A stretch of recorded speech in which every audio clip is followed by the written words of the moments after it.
m'appelle Myriam, j'ai 35 ans. J'habite à Rabat, la capitale du Maroc, depuis 6 mois. C'est la DCC, la Délégation catholique pour la coopération, qui m'envoie. Je travaille dans les écoles catholiques du Maroc. Donc mon poste consiste à les aider à développer les activités parascolaires pour les élèves après la classe ou pendant l'interclasse. Depuis le 16 mars, les écoles au Maroc sont fermées. Donc c'est vrai que mon poste qui se déroulait principalement dans les écoles n'a pas trop de sens maintenant. Je fais du télétravail, j'essaye de garder contact avec les élèves, certains professeurs et les directeurs des écoles via des groupes WhatsApp ou par mail. Et puis je leur envoie chaque semaine des idées d'activités parascolaires pour que les directions les diffusent aux parents, ça pourrait les aider à occuper leurs enfants.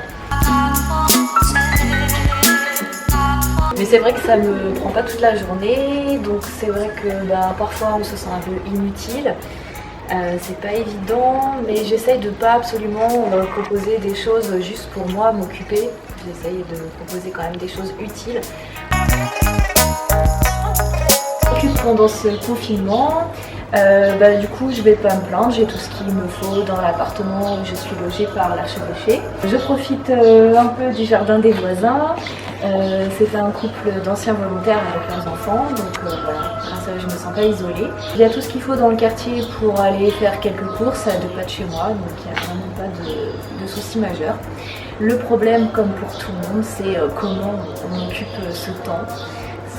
C'est la première fois que ça arrive, qu'on ait autant de temps devant nous et j'essaye d'occuper mon temps du mieux possible en attendant de pouvoir reprendre ma mission dans les écoles.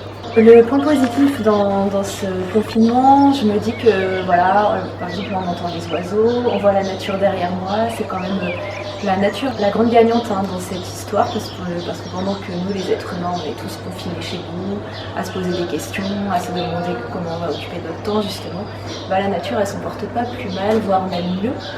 Donc j'essaye de me raccrocher à cette idée en fait pour accepter la situation.